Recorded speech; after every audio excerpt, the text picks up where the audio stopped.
Okay, so this week is Parshas Bahaloscha.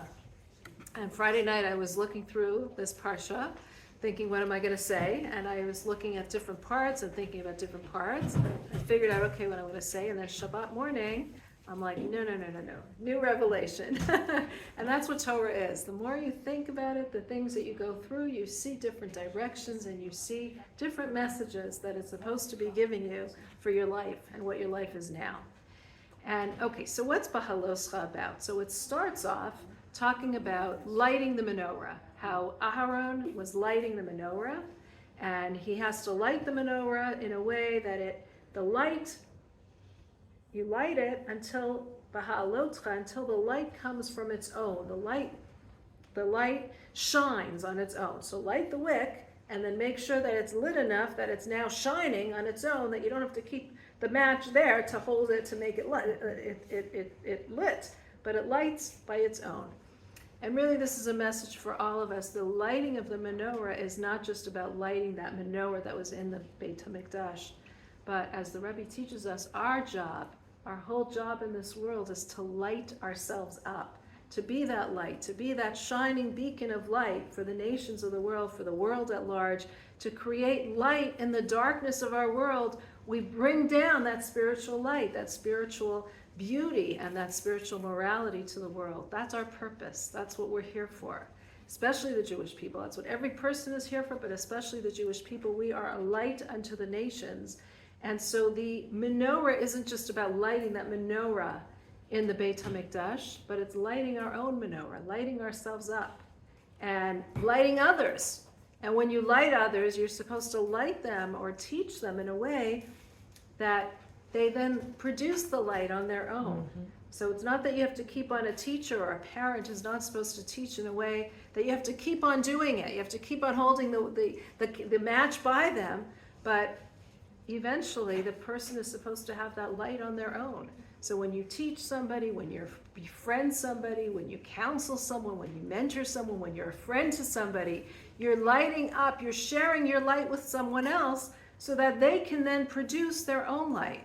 And we're really supposed to create this light in the world, that the light itself stays and recreates itself and is a beautiful light, beacon of light to everyone around it. So that's the first part of the parsha, Bahalotcha, and that's what the parsha is called even, Bahalotcha. When you raise up, when you light the menorah, when you raise it up, and you make sure that it's able to keep on rising on its own, this was the job of lighting the menorah in the Beit HaMikdash. Then when you look at the rest of the parsha, there's a lot of different things that are in this parsha. And part of it is about how the Jewish people continued on their way. And it starts with one incident, which was when the Jewish people were commanded to do Pesach, to bring the Karban Pesach, there was a group of people who were not able to do it because they were ritually impure. They were a Tamei Meit. They were ritually impure. And when you're Tamei Meit, you cannot bring the Karban Pesach.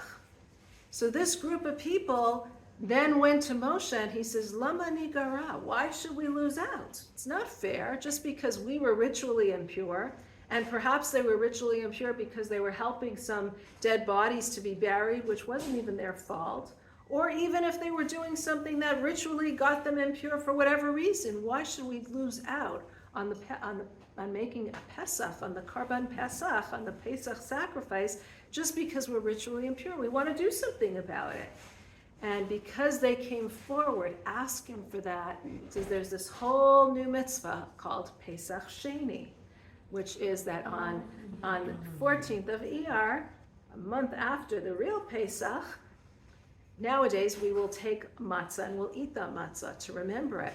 But on that day they had a second Passover, a second Pesach, and they would bring the Karban Pesach for those who were ritually impure and could not be pure before Pesach. They did it in Iyar. And interestingly, that Pesach Sheni is done just one day, not 7 days, and you're allowed to eat chametz at the same time. So first we have the Pesach, the Lama Nigara, these group of people saying, why should we lose out? We want to make Pesach. And because they went and asked for it, we have this special mitzvah that's given of Pesach Sheni. Then we have, after that, a lot of complaining. The Jewish people are complaining and complaining and complaining. What's new? Right, what's new? It says the first complaining is that God helped them to go faster so that they can get into the land of Israel, and he made their journey a journey of 1 day instead of 2 or 3 days. And they complained. Why are we going so quickly? Why is it taking us so short? First complaining. Next we have another complaining. The Jewish people, it says we know, what were they eating in the midbar, in the desert? Man.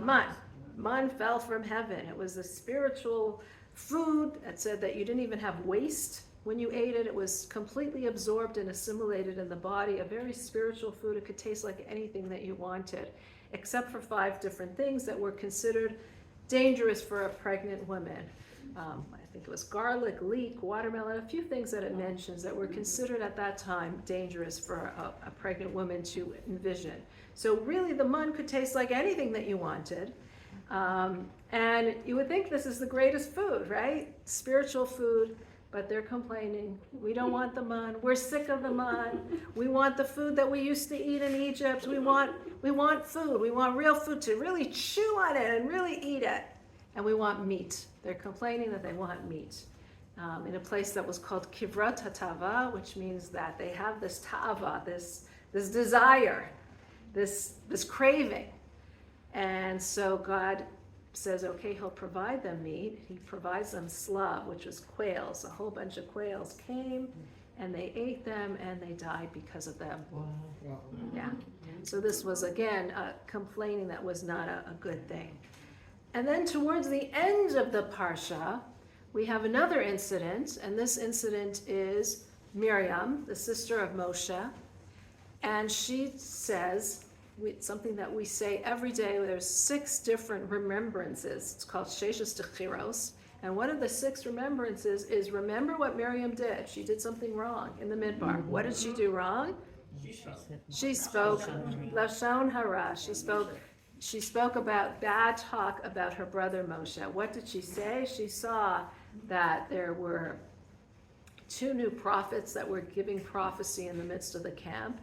And Zipporah, Moshe's wife, says, "Oi, oi to them. Now they're going to have to separate from their wives, just like my husband separated from me."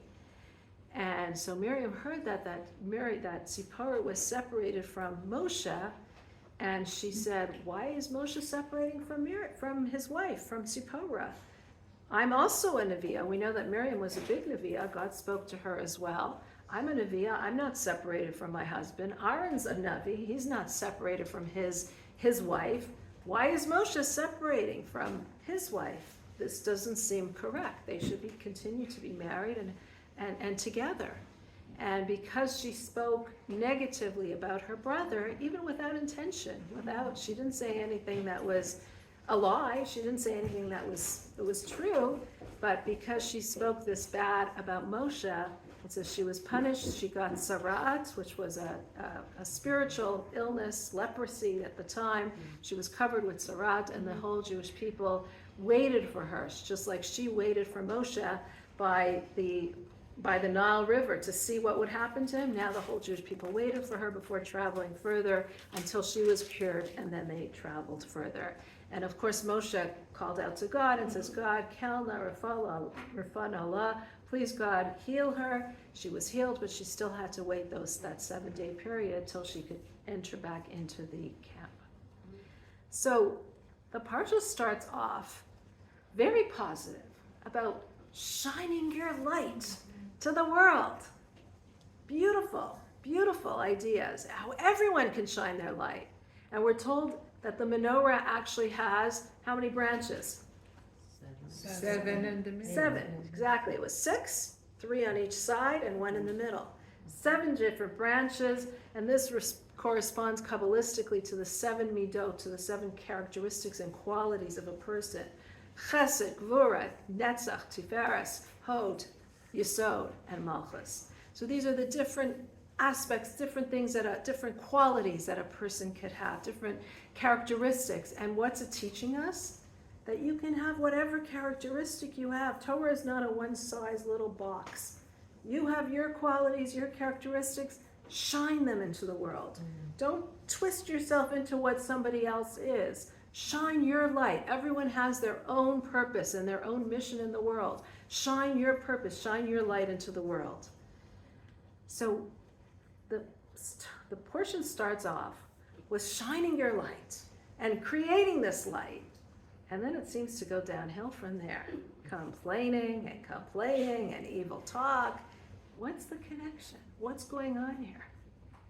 So I saw that the Rebbe actually said that all the complaints that the Jewish people had, and whenever we complain, there's really, what's the complaint about? It's really this inner dissatisfaction. It comes from a spiritual thirst. We're trying to get closer to God. We're trying to have more meaning and purpose in our lives, but we don't feel that it's here. And so what do? We say, this is all it is? Forget it. This is not it. This is not what I'm going to accept. And we complain. So there's this gnawing feeling, this openness, this vacancy that we feel in our heart with this lack of meaning, lack of purpose, and we don't know how to direct ourselves.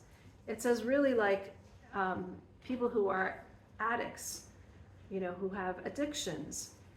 Really, they're looking, a lot of them are very spiritual people, and they're looking for something. They're very spiritually sensitive, and they're looking for something. They're looking for that spiritual connection, but they can't find it. So what do? They resort to all these negative things. They resort to an addiction to drinking or to drugs or to who knows what, because they aren't satisfied, spiritually satisfied with it. And similarly, the Rebbe says that the complaining of the Jewish people in the desert was the same thing. It's just like a teenager. Any of you have teenagers, right? Teenagers are, so most of us look at teenagers as, teenagers, right? But the Rebbe looks at teenagers in such a different way. He says they have such power and such sincerity. And they look at society and they say, oh no, this is hypocrisy. This isn't sincerity. My mother's saying this, but she's really feeling this, or she's not doing this. And look at the society, how society is acting. This isn't real. This isn't authentic. This isn't genuine. And so they rebel. They rebel against it. They don't know how to always direct their energy. They're full of energy, full of passion, and they don't know how to direct it. So they misdirect it, just like we have in this week's Torah portion. The people were complaining because they didn't know how to direct it in the correct way. So I'd like to suggest that the Bahaloscha at the beginning of the parsha, the lighting the menorah at the beginning of the parsha, is really telling us how we can overcome this. What is it saying to us? What is the source of most of our aggravations and most of our stress? We're teenagers. Well, even teenagers, what are we stressed about? We're stressed because they're not doing what they should be doing. That we think they should. Well, we think they should be. Well, we think that we should. What are we stressed about in life? That things aren't going the way that we think it should be going. Our expectations are not being met. We get angry at spouses, or we get angry at coworkers or friends because they're not doing what we think should be done, right? So it's our expectations of how things should be when they're not, when our expectations are not being met. That is the source of our stress, our anger, our frustration, our negative energy, our depression, all the things that really get us down. Even when we think of health, we think a person should be healthy. There's no reason why they shouldn't be healthy. This is what should be.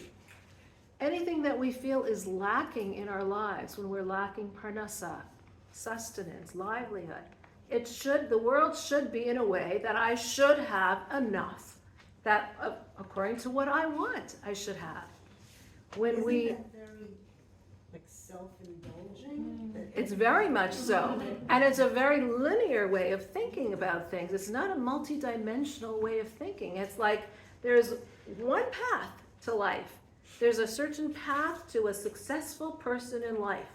And you get married at a certain age, and you have children at a certain age, and you have your career aspirations at a certain age. And, and everything has to go exactly according to plan. And when it doesn't, we feel like frustrated. What's happening? What's going on? And perhaps the lesson of the menorah is that, we all want to have that straight path. We all want to be that center flame. That's the closest. That's the path is so short. It's the closest one. But sometimes there's one shining that way. Sometimes there's one shining that way. And there's all different directions. And it's not a clear path. It's not a short path. Sometimes the path is very twisted. It's not a straight road. It's not a straight route. Sometimes it's going that direction. Sometimes it's going that direction. It's not that light that just shines straight up. Sometimes it's on the right. Sometimes it's on the left. There's all these different ones. And the message of the menorah is, that's okay. It's okay if you're a certain way, if you're on the right side, or you're on the left side, or you're this way or that way. You don't have to be the straight path that we all think should be, the expectations that we all have. That maybe if you're the right way, on the right or on the left, maybe that's your way, and that's your purpose and your mission in this world. We might not understand how it is. We might want to just have that straight path. We might all want to have that easy, straight way of doing things, but maybe that's not what we need for ourselves, for our growth, for our mission in this world. And perhaps that's the message of the menorah, that you could be to the right, you could be to the left. Just shine your light. Just try to shine your light wherever you are, whatever your situation is. Even if it doesn't fit in to what society might think, or what each of us might think is how things should be. And we see that with the different parts of what's going on in this week's Torah portion. And perhaps they wouldn't have had this problem had they had this perspective. So the first thing that we see is people who did it in the correct way. People who took this approach in the positive way. And that's the people who came and said, why should we miss out from Pesach? We want to still celebrate Pesach even though we were Tamei Meit, even though we went on the wrong way, or we have, for whatever reasons, circumstances have made us that we're ritually impure, that we cannot bring the Karban Pesach. Why should we miss out? God, we want to be close to you.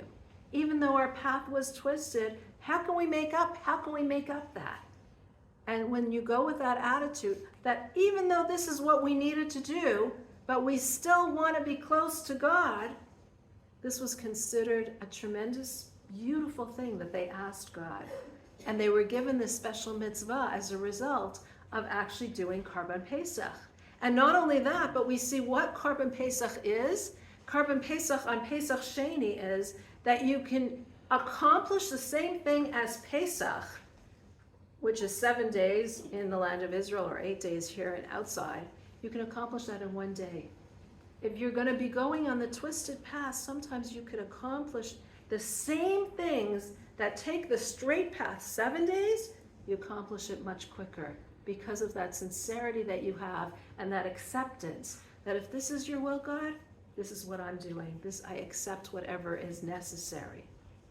And they didn't even have to refrain from chametz. We refrain from chametz because our egos are so big. That's what chametz resembles. For them, it was that you don't even have to refrain from chametz, but you can accomplish the same thing as Pesach in 1 day. A month later, in 1 day, because it's your own efforts, realizing that you still want to be close to God, even if the path was not the path that you expected. So that was a positive example of using this teaching of the menorah. Let's go on to the other example, and that was the nation that were complaining. They were complaining about the food. They were complaining about the man that they were given. We're told that the man was given how did it fall? It fell, it says it fell for some people very close by to them. It was like right on their doorsteps. Those were the tzaddikim, the very righteous. The other people had to go a little further. They had to walk a little bit into the camp to find theirs. And the others had to walk even further in. So usually this is understood as the righteous had it right there, the less righteous had to walk a little bit, and the people who were not righteous at all had to walk very far. But perhaps we could say it's not a matter of righteous or not righteous, but perhaps we could say those who didn't have to rectify different things about themselves, it was right there. It's right there for you. Those who needed a little bit more to fulfill their mission in life and to find their path in life had to walk a little further. And those who really needed to walk even more had to walk even more to find their purpose or mission in life. And the same thing, it says the mun fell, it was either, it was completely ready for some, or some had to actually cook it, or some had to actually even grind it. So depending on our level, there are different paths to our purpose and mission in this world, to our fulfillment. And some of us have to go that longer path, not as a punishment, but as a way that this is tailor-made for us to find our completion. Just like you would say to somebody who's weak in their feet, that they need to exercise more to get the strength and the muscles stronger. Does it mean that they're bad? They're not bad.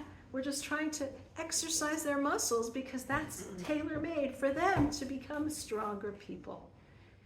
So they were complaining, though, about this mun. They said, we don't want this mun. We don't want this spiritual food. We want real meat. We want to really sunk our teeth into real meat. And again, what they were saying really is that we don't want this spiritual path. We want to have something different. We want to have this meat, this physical meat that we can actually sink our teeth in. There was this dissatisfaction with working, to our spiritual goals. This dissatisfaction of maybe I have to walk further to get it. Of my path is the way that God made it, tailor-made for me. There was this dissatisfaction. We don't want that. And that rebellion against this feeling of what is meant for us is given to us exactly as it's needed was, we don't want the spiritual food. We'd rather have a different way. And that was an example of a negative approach to this menorah, not accepting this idea that everyone's path is exactly made for them, tailor-made.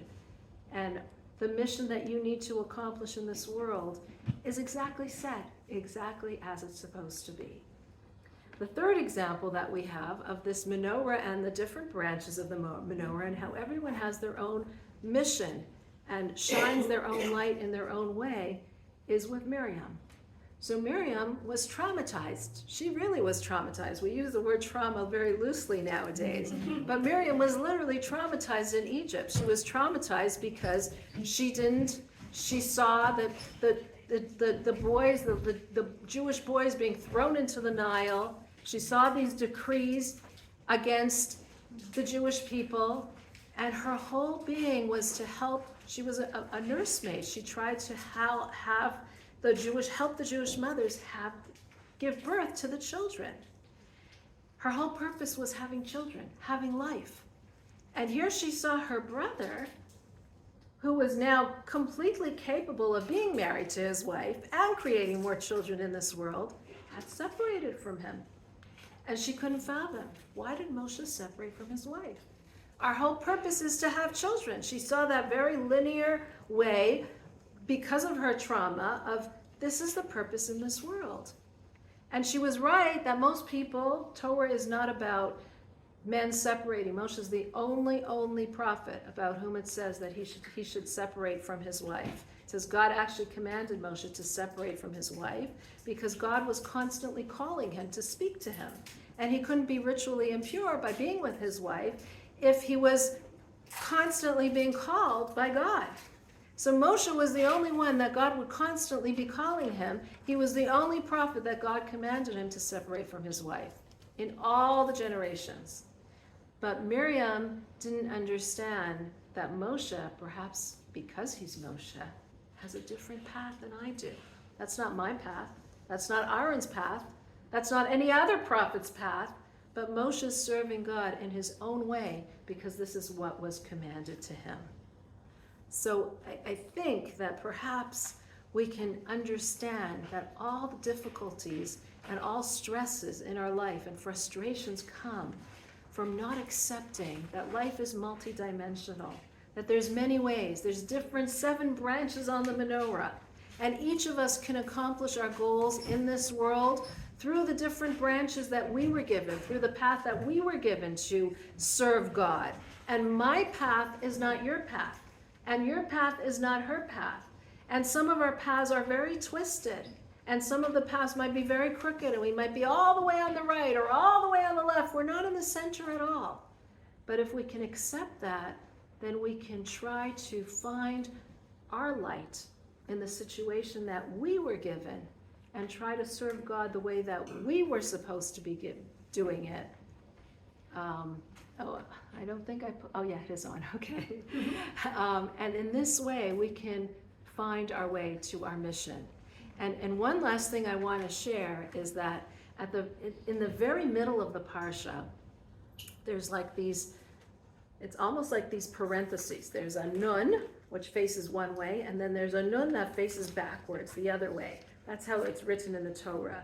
And the words that are in this little parenthesis is the words that we say every time we take out the Torah on Shabbat. We say, Vayehi ben Soa ha'aron vayomer Moshe. When the Aaron was ready to travel, Moshe says, Kuma Hashem, get up, God, v'yafutzu oivecha, and your enemies should scatter, v'yanusu misanecha mipanecha, and those that hate you should scatter from in front of you. Right? We sing this in Shul on Shabbat every time we take out the Torah. And this part is kind of like in its own parsha. It's put in like parentheses as if it's its own parsha.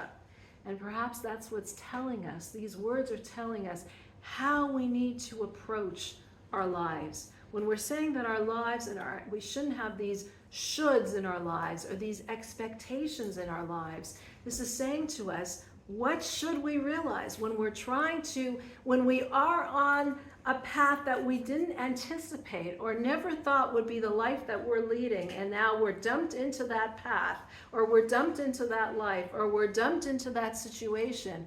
We need to go with the realization that everything is by divine providence. Everything is how God made it, tailor-made for us.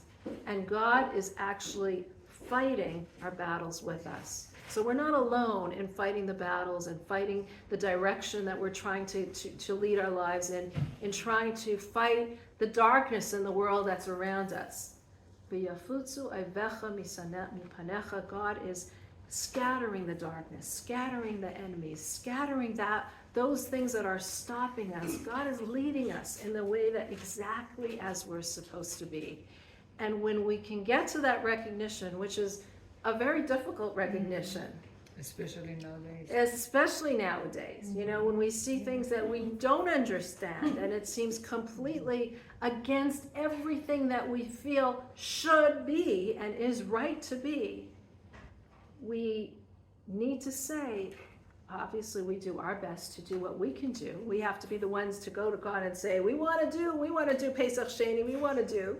But when we've done our part, we have to come to the realization that God is running the world, and God is doing it according to plan, and God is actually fighting our battles with us. And the end result is that God is putting us in a situation that we will, personally and cosmically, we're getting to a final place. We're getting to our destination. It feels like we're going in circles. It feels like we're going around and around in total circles.